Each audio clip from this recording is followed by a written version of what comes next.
Buenos días. El día de hoy vamos a repasar este importante tema que es hemorragia de la segunda mitad del embarazo.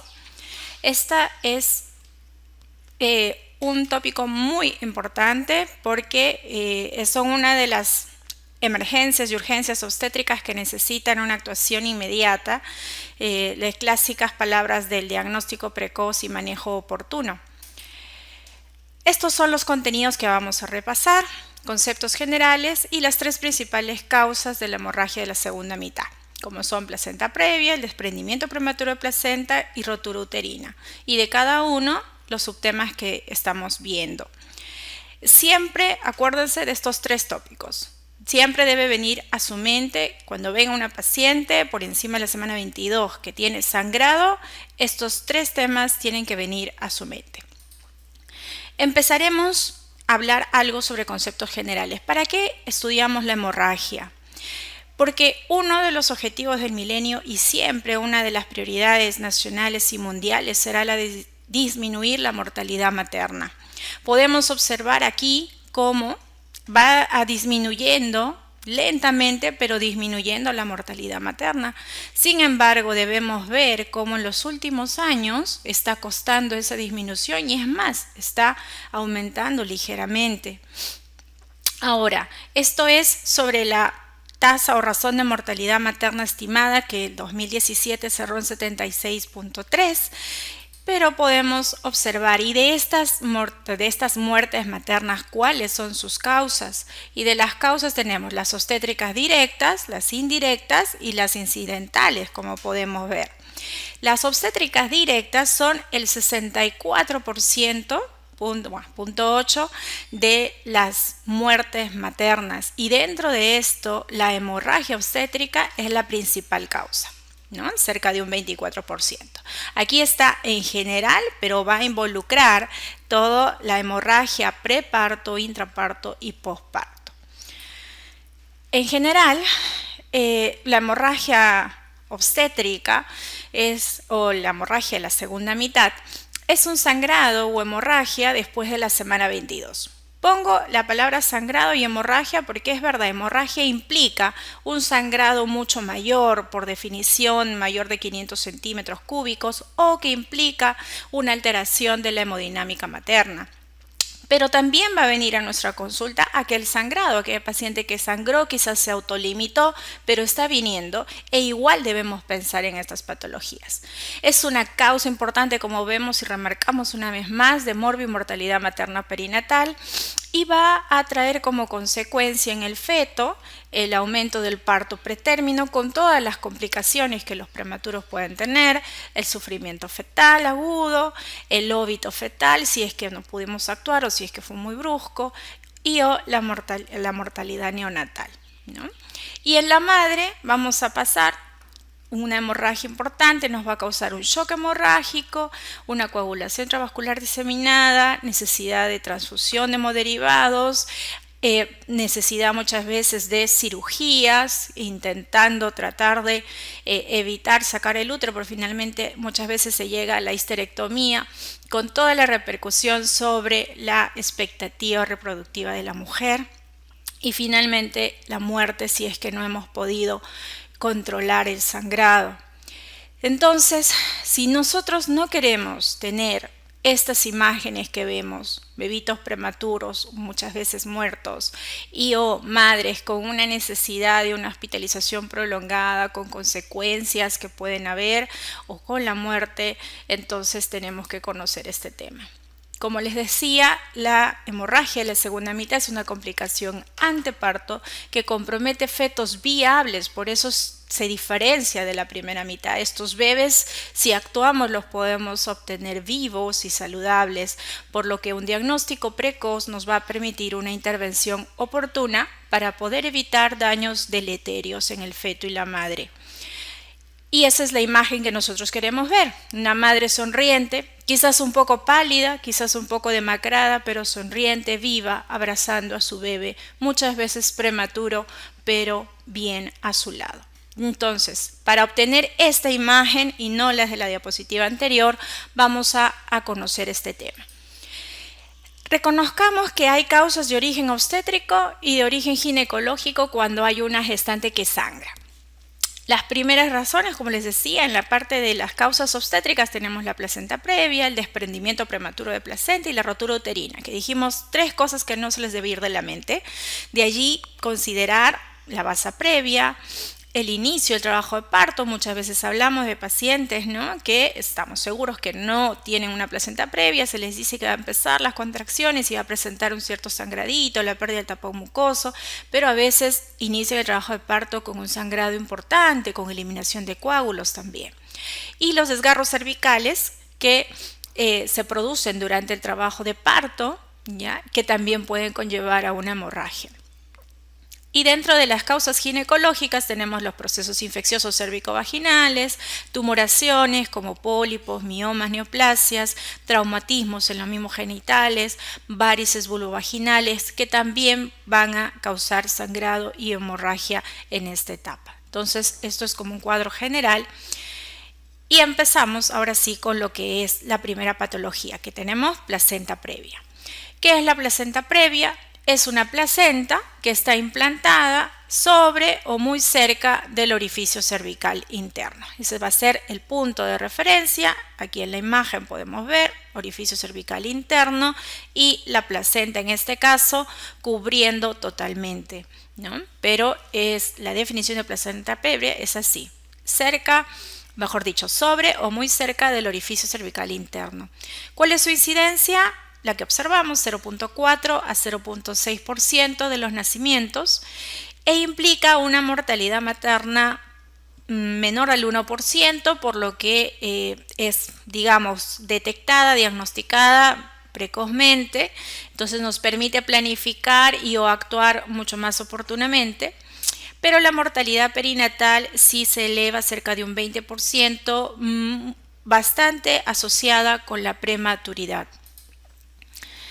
En cuanto a los factores de riesgo para que mi gestante pueda tener una placenta previa, vemos la edad materna. En general, a mayor edad se ha descrito mayor prevalencia o incidencia de placenta previa, la multiparidad, el antecedente de embarazo múltiple, la cesárea previa es una causa que es un factor de riesgo asociado que está aumentando, que está conllevando un incremento de esta presentación. El antecedente mismo de la placenta previa también es un factor de riesgo importante. Aborto inducido o instrumentación en el útero.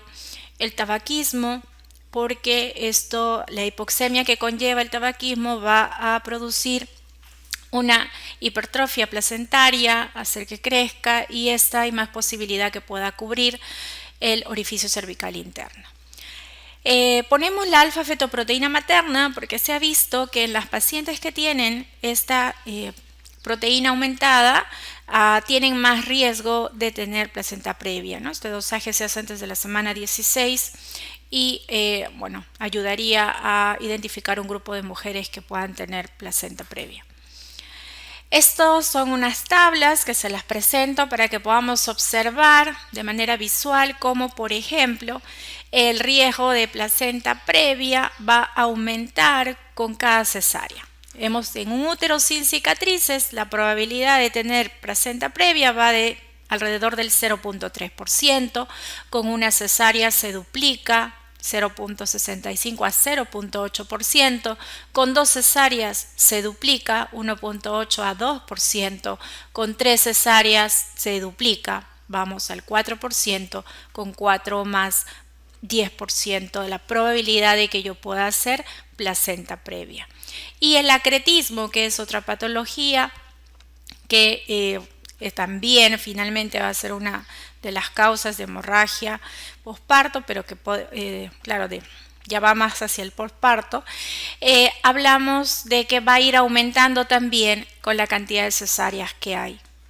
Y podemos observar aquí los factores del riesgo del acretismo placentario. La placenta previa nos da una probabilidad de tener acretismo de cerca del 90%, ¿no? La cesárea anterior, cerca del 75% en promedio, los legrados, la edad materna avanzada, la multiparidad y el tabaquismo.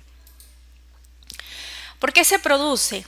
¿Cómo se forma? Bueno, se han descrito que existirían anomalías de la capacidad histolítica del trofoblasto que lo va a realizar en un momento posterior al esperado en las zonas bajas o en la zona cervical y no en la zona fúndica como debió ser, ¿no? Se va a producir una vascularización defectuosa de la decidua o del endometrio debido a traumatismos, cicatrices, inflamación o atrofia.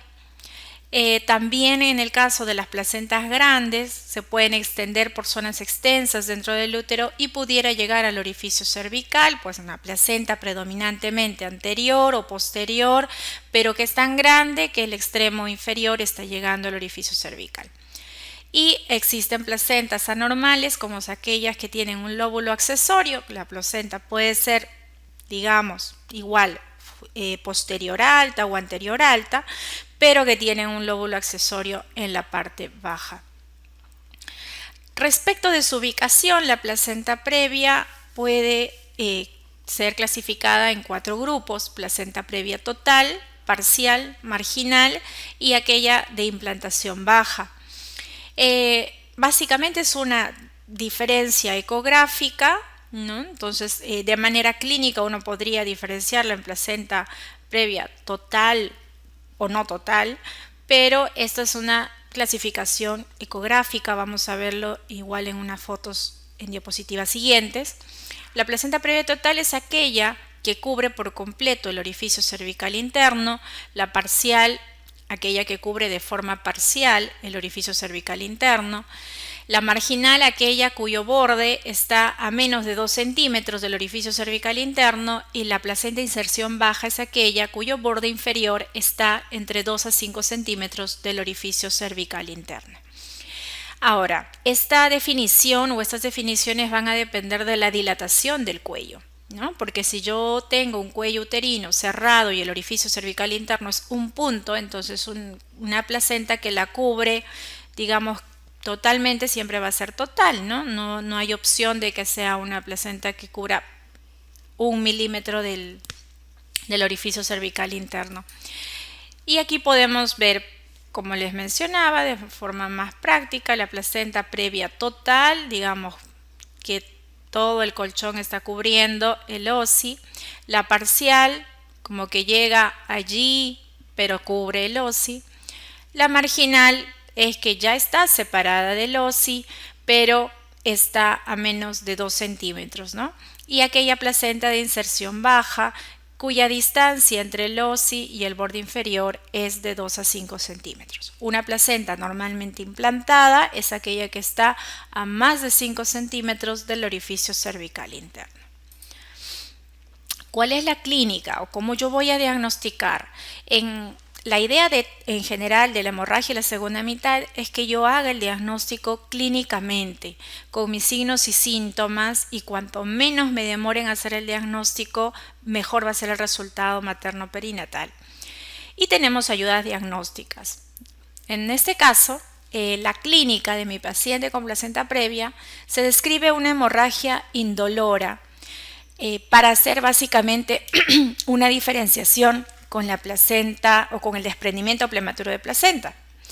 La hemorragia es indolora, como dice acá, un sangrado rojo rutilante, más o menos un 60% de pacientes tiene sí esa característica, de un comienzo agudo y una intensidad variable.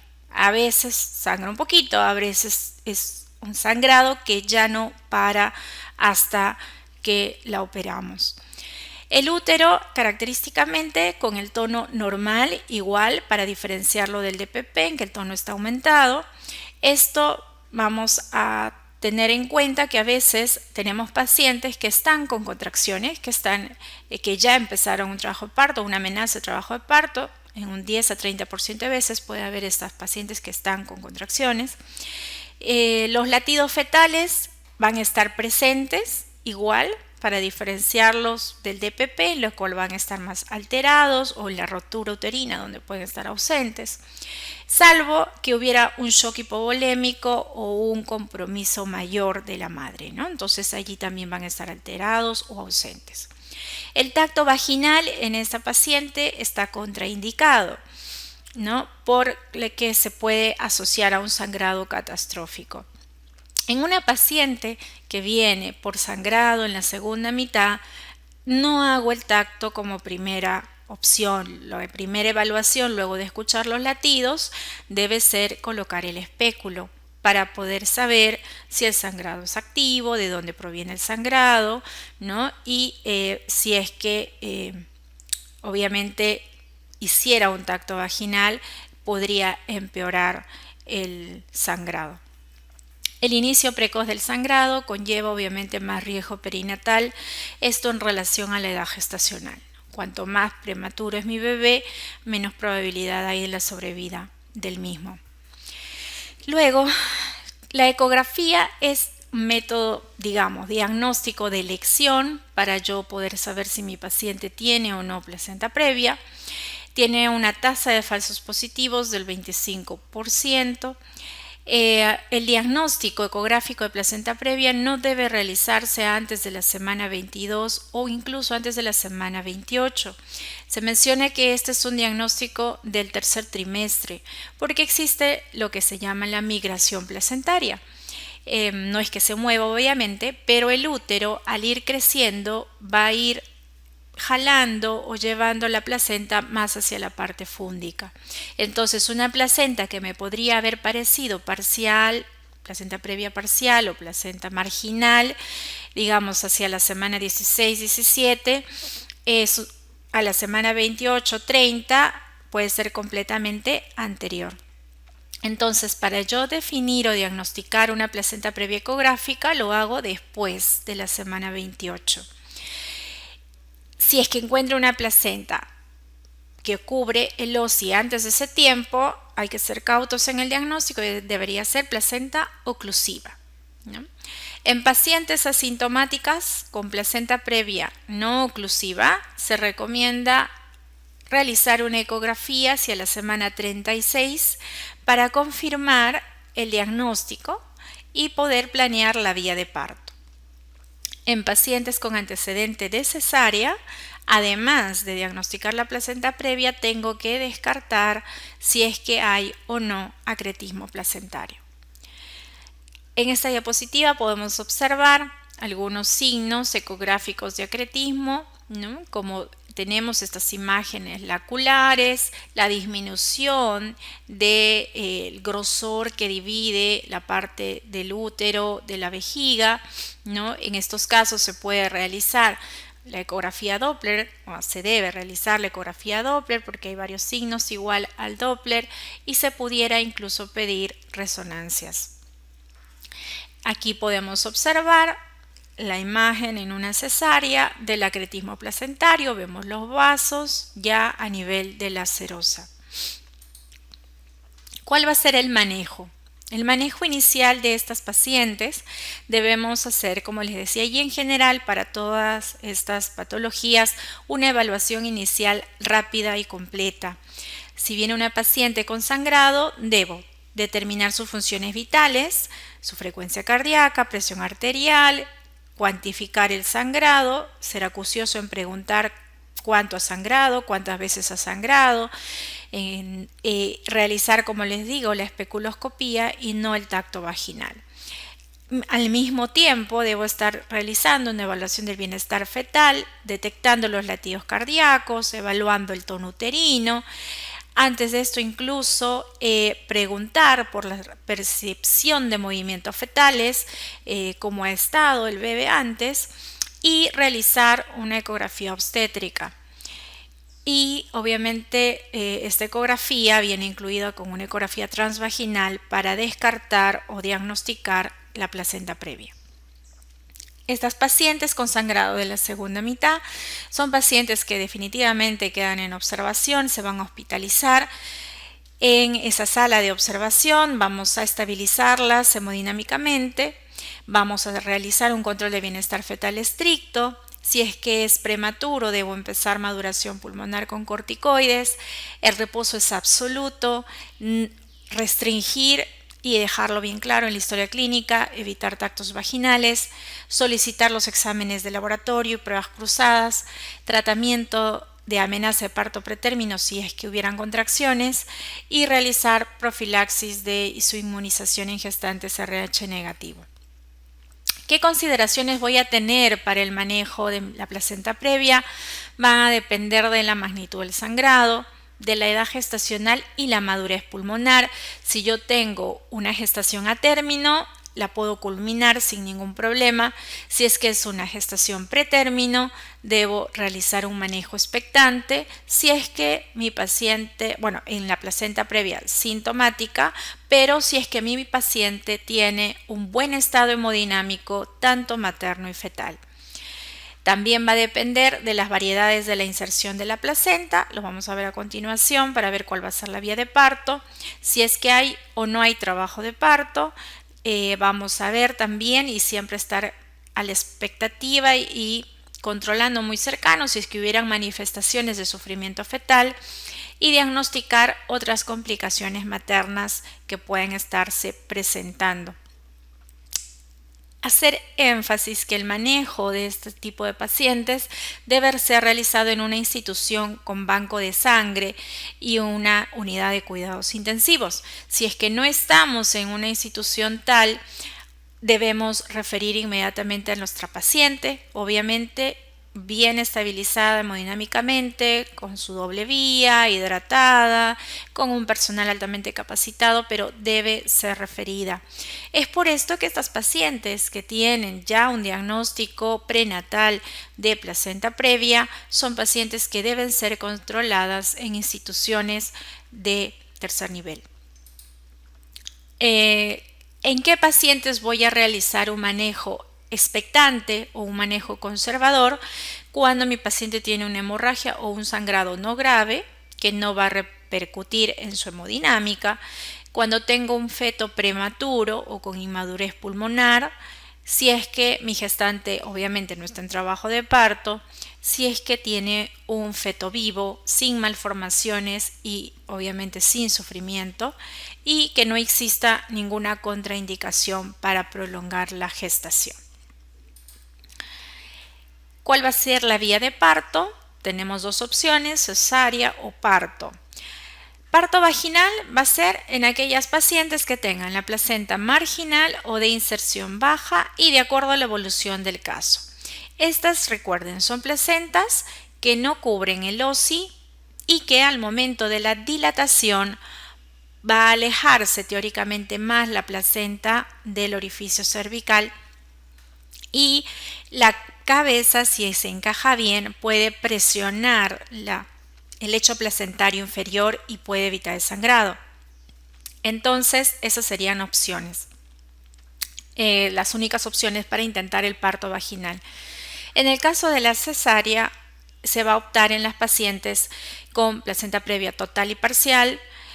Y respecto de la incisión, debemos elegir una que evite la placenta y que permita la extracción rápida y atraumática del feto.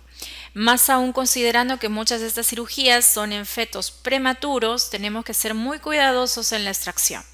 En el caso de placentas posteriores, la incisión puede ser segmentaria transversa, pero en el caso de las placentas parciales o totales anteriores se recomienda realizar incisiones corporales. A veces se puede intentar aquella incisión transversa para hacer una extracción transplacentaria, pero denota mucho de la habilidad del cirujano. En el caso de los acretismos placentarios, debemos estar listos para poder realizar una cesárea histerectomía. Las complicaciones de esta patología es el acretismo placentario, como les mencionaba, se puede presentar en el 15% de este tipo de pacientes con placentas previas. Hay un retardo de crecimiento intrauterino, cerca de un 16%. Se ha visto que pueden haber malformaciones fetales, 2:1, más o menos con una frecuencia de 2:1. Se puede presentar basa previa en uno de 3.000 casos. Aumenta la asociación con isoinmunización por los sangrados que presenta y puede traer complicaciones en el posparto. La siguiente patología que vamos a ver es el desprendimiento prematuro de placenta. Su definición es la separación de la placenta, parcial o total, de su sitio de implantación normal antes del parto.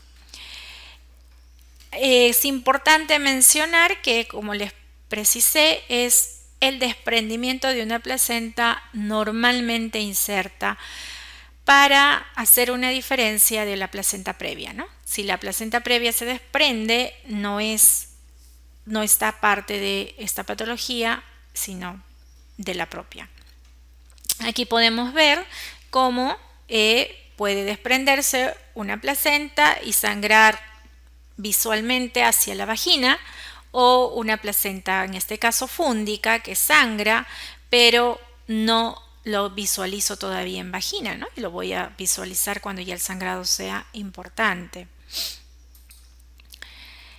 Existe también otros nombres para esta patología. Es importante mencionar que es la misma: hemorragia accidental inesperada, hematoma retroplacentario, abruptio placentae o apoplejía uteroplacentaria, definida por Cuvelier.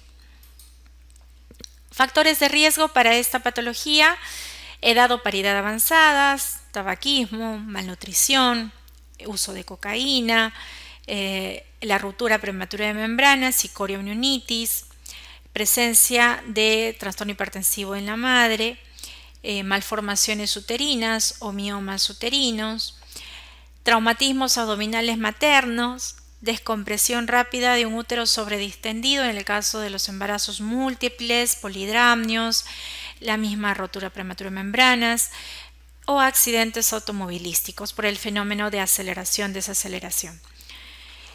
También las trombofilias y antecedentes del DPP.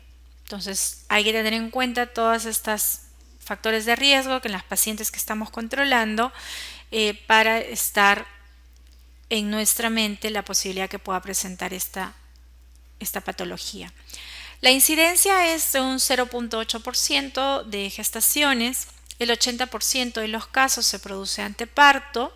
Hay un 20% que se va a producir en el intraparto y que nos damos cuenta más por el resultado al analizar la placenta, al visualizar los coágulos retroplacentarios. Es la causa del 33% de hemorragias anteparto y se ha descrito una recurrencia. Se menciona en un primer embarazo de 5 a 17%, en 2 embarazos del 25%. O sea, si yo he tenido DPP en 2 embarazos, la probabilidad que lo pueda tener es cerca del 25%. La mortalidad perinatal es alta también, ¿no? De un 25%. ¿Por qué se produce?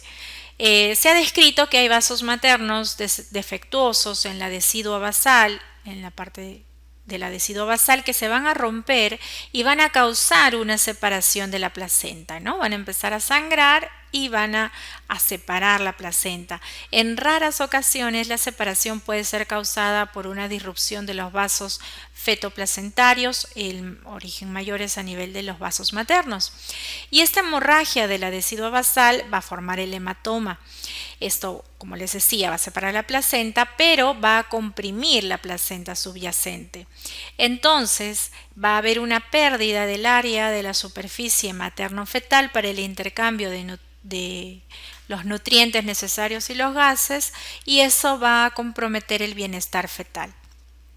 Esto puede ser un fenómeno localizado o puede ser un fenómeno infiltrante. Localizado en los casos en los que el sangrado se detiene, ¿no? Y existe algo que vamos a ver a continuación en unas imágenes sobre algo del DPP oculto, ¿no?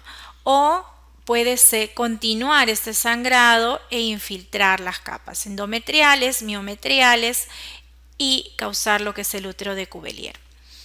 El fenómeno de invasión trofoblástica alterada con aterosis subsecuente estaría relacionado en los casos de preeclampsia complicada con DPP. También se ha descrito que podría haber inflamación o infección contributoria, esto y que esté asociado con los casos, por ejemplo, de RPM o corioamnionitis. Y también es importante mencionar que los hallazgos histológicos no pueden ser usados para determinar la duración del DPP. Dentro de la clasificación, como les decía, puede causarme un sangrado visible, ¿no? Si es que aquí vemos, se empieza a desprender aquí el extremo inferior y empieza a sangrar, esto va a infiltrar la parte de la decidua y va a hacerse evidente hacia vagina.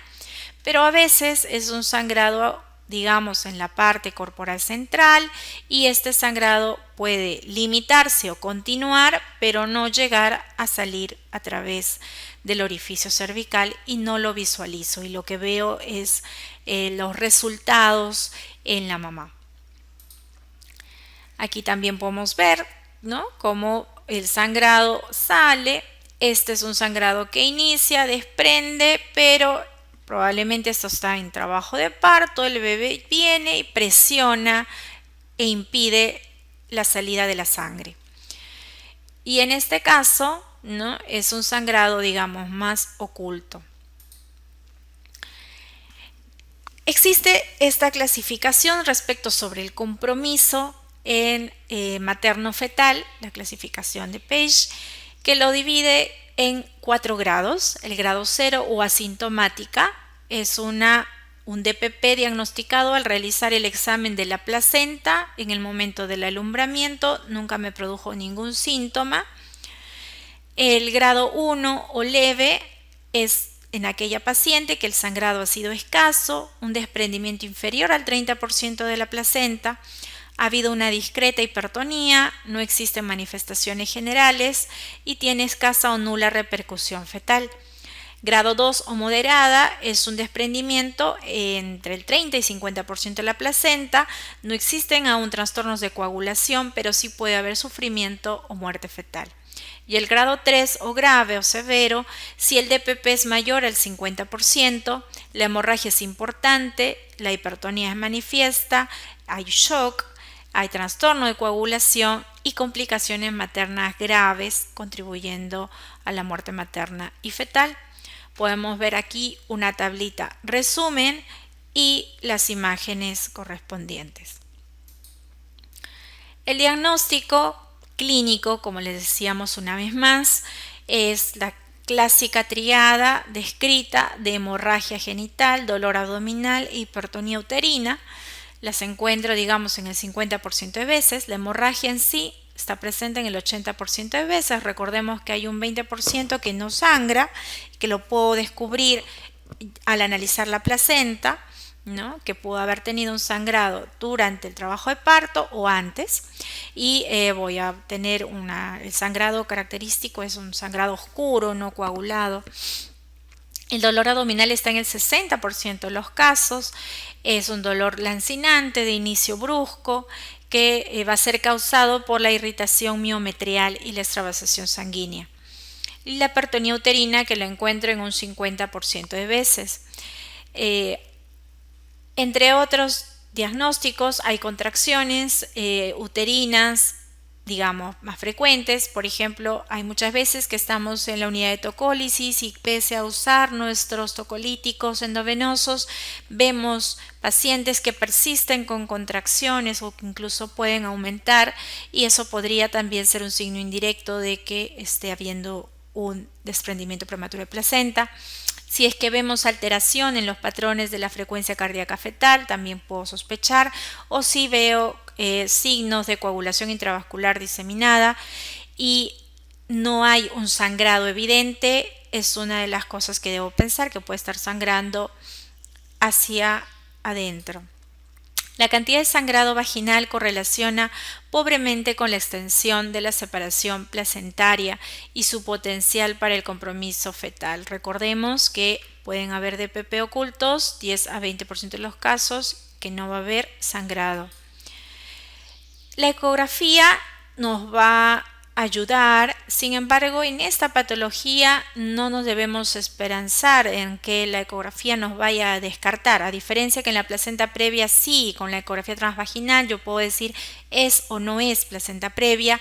El DPP muchas veces se realiza la ecografía básicamente para detectar los latidos cardíacos fetales, que a veces está bradicárdico, muy bradicárdico, y uno quiere estar seguro que está escuchando los latidos cardíacos, y vamos y la pasamos a la paciente ecografía de emergencia y por allí, una vez identificados los latidos cardíacos fetales, rápidamente visualizamos en la placenta los hallazgos ecográficos, ¿no?, que vamos a ver a continuación, como son la colección entre la placenta y líquido amniótico de coágulos, colección de coágulos retroplacentarios, hematomas marginales o subcoriónicos. Puede haber un aumento heterogéneo en el grosor de la placenta. Pero como les explico, esto es, digamos, es un hallazgo en algunas pacientes que han tenido un DPP en algún momento muy chiquitito y que que puede haberse autolimitado. Los puedo encontrar, digamos, en una ecografía de rutina, pero estos hallazgos descritos en una ecografía de emergencia en una paciente que yo tengo alta sospecha clínica de que sea, es simplemente un hallazgo antes de subir la sala de operaciones. Como podemos ver, su sensibilidad y especificidad cercana al 80%, y el valor predictivo positivo es pues cerca de un 95% y el negativo es 69%. Esto, como les explico, debe quedar claro en DPP de que el diagnóstico es clínico, la ecografía es básicamente una identificación de hallazgos. La ausencia de hallazgos ecográficos no excluye la presencia del DPP. Si yo tengo alta sospecha, por más que no encuentre nada, va a primar el criterio clínico. Aquí, bueno, esta es una ecografía en lo que podemos observar cómo hay coágulos detrás de la inserción de la placenta. Entre el miometrio y la inserción de la placenta hay coágulos, ¿no? Este, por ejemplo, es un hallazgo de una placenta con todos los coágulos retroplacentarios.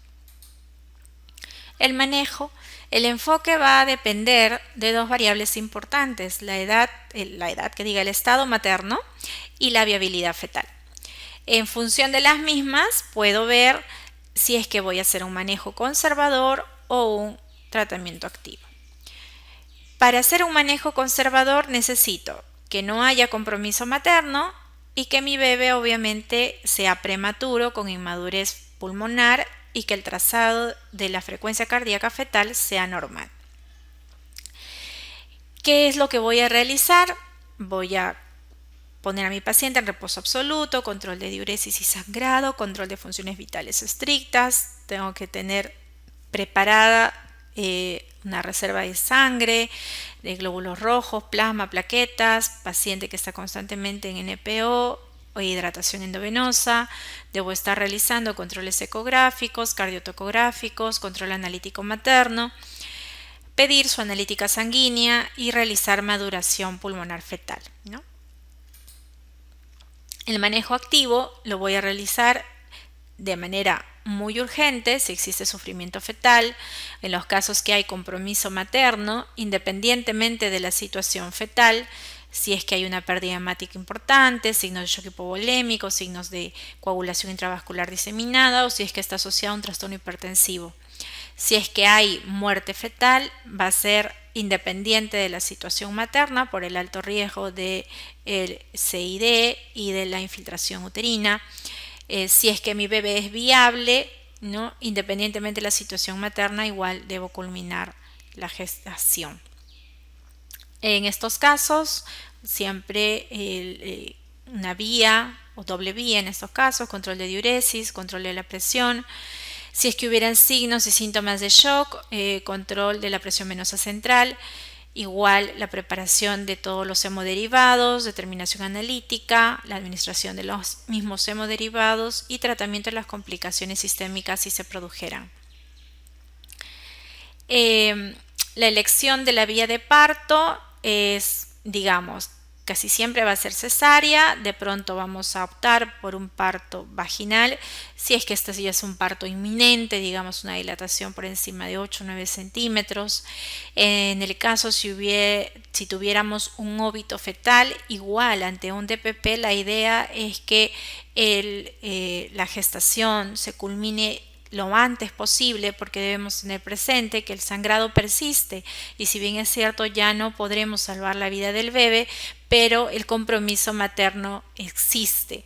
Entonces igual si es que mi paciente estuviera igual, como les explico, con una inminencia del parto expulsivo, lo atendería vía vaginal, pero si es que fuera en no trabajo de parto, se tiene que realizar una histerotomía.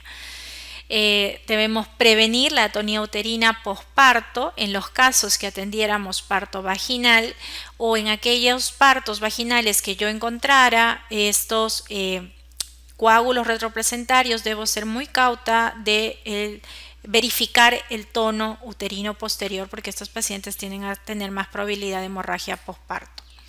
Las complicaciones: shock hipovolémico, coagulación intravascular diseminada, necrosis isquémicas de órganos distales por el mismo shock, y el útero de Cuvelier, que es una complicación posparto secundaria a la infiltración eritrocitaria del endometrio y del miometrio, que va a impedir la contracción adecuada, ¿no?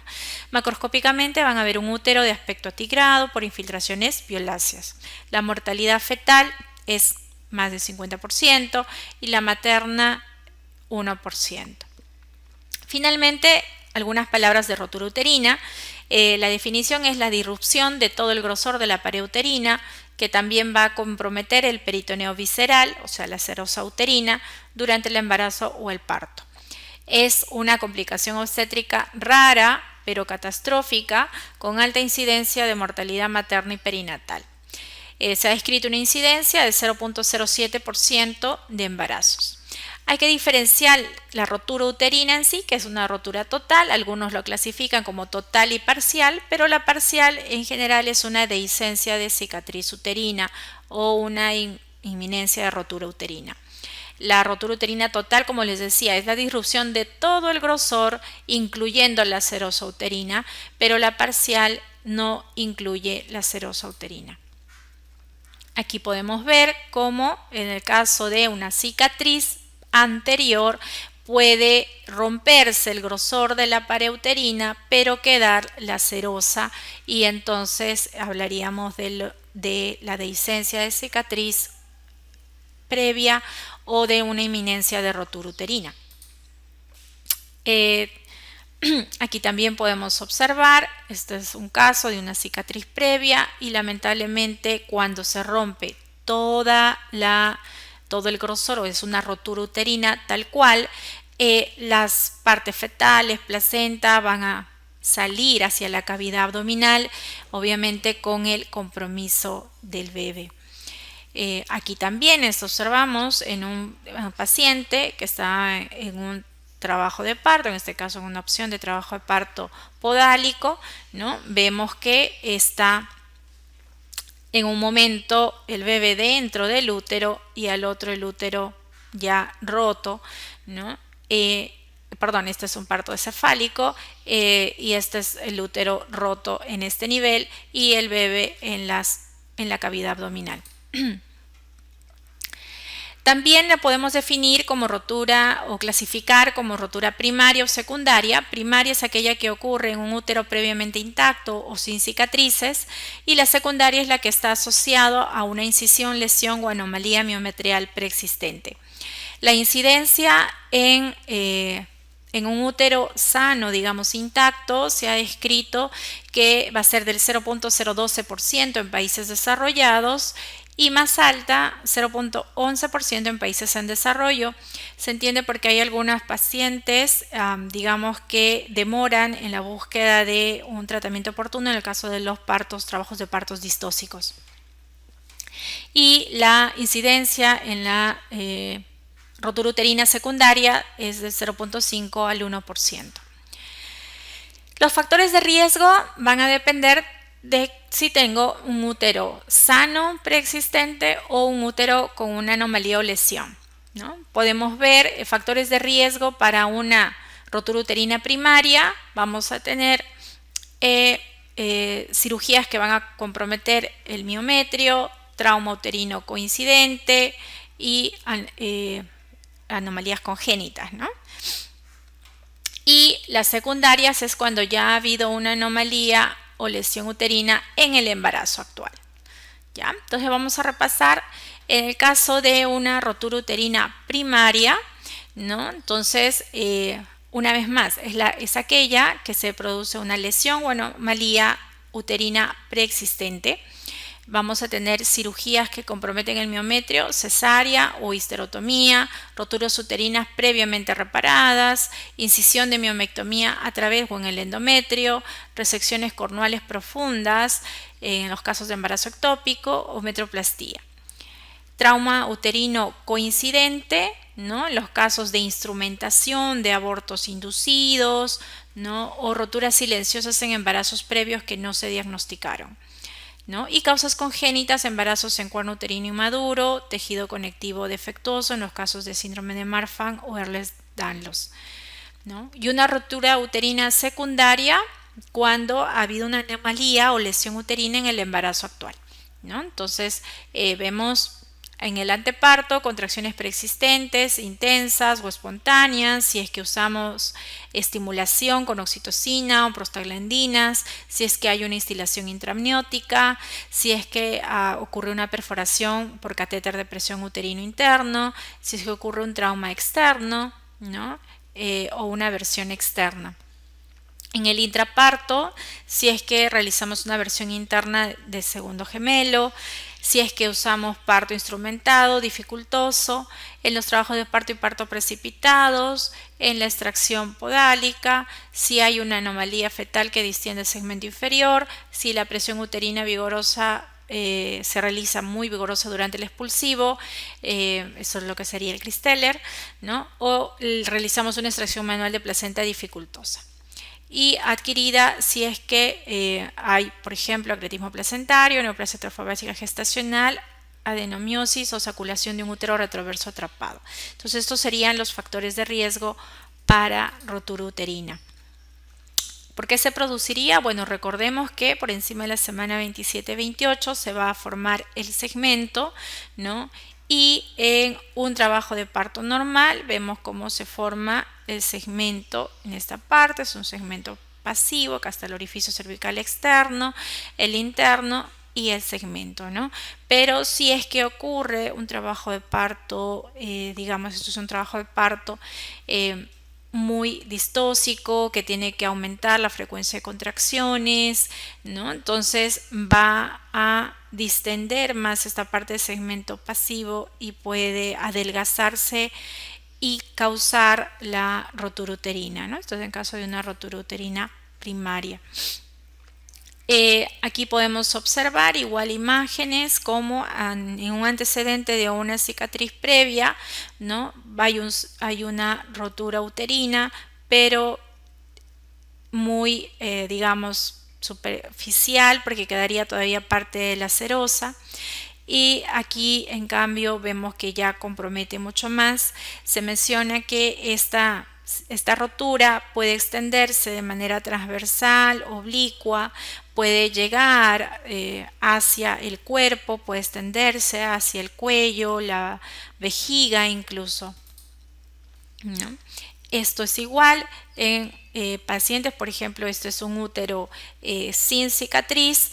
Pueden ocurrir roturas hacia tanto en cara anterior, en cara posterior. Si es que las roturas se extienden de manera longitudinal hacia el ligamento ancho, puede llegar a coleccionar grandes cantidades de sangre porque vemos que esta zona es muy vascularizada. El diagnóstico igual es clínico. Vamos a diferenciar si es que es una amenaza de rotura uterina o una inminencia de rotura uterina, donde voy a tener mucho dolor local. Se puede observar el anillo de Van, que es el segmento donde se evidencia el segmento inferior que se retrae y se eleva, ¿no? Va a haber una hiperactividad uterina. Va a desaparecer el intervalo de relajación, vamos a tener un útero constantemente contraído, lo que se denomina el útero tetánico, y una paciente muy agitada, angustiada por el grado de la hemorragia, ¿no? El bebé va a empezar a presentar alteraciones de la frecuencia cardíaca fetal. En el caso que ya el útero se ha roto completamente, o lo que sería una rotura uterina consumada, el dolor súbito intenso que luego cede, va a haber irritabilidad peritoneal por el sangrado, ¿no? Van a haber cambios hemodinámicos, mi paciente va a entrar en shock, pulso rápido, débil, piel fría, sudorosa, partes fetales fácilmente palpables porque ya salieron del útero, y va a haber un deterioro brusco de la frecuencia cardíaca fetal o la muerte fetal. Aquí podemos ver cómo, ¿no?, los latidos que ya estaban, digamos, quizás previamente todavía manteniéndose o presentando una bradicardia, presentan ya una bradicardia sostenida. Muchas veces ocurre, si es que no estamos pendientes de ellos, que estamos detectando los latidos maternos, ¿no? Aquí podemos ver visualmente el anillo de Van, ¿no? Y bueno, una hemorragia vaginal. El manejo, básicamente, en estos casos, prevención. Lo ideal es prevenir, ¿no? Debemos detectar precozmente las distocias de trabajo de parto y corregirlos oportunamente, ¿no? Y realizar, bueno, una atención prenatal de calidad.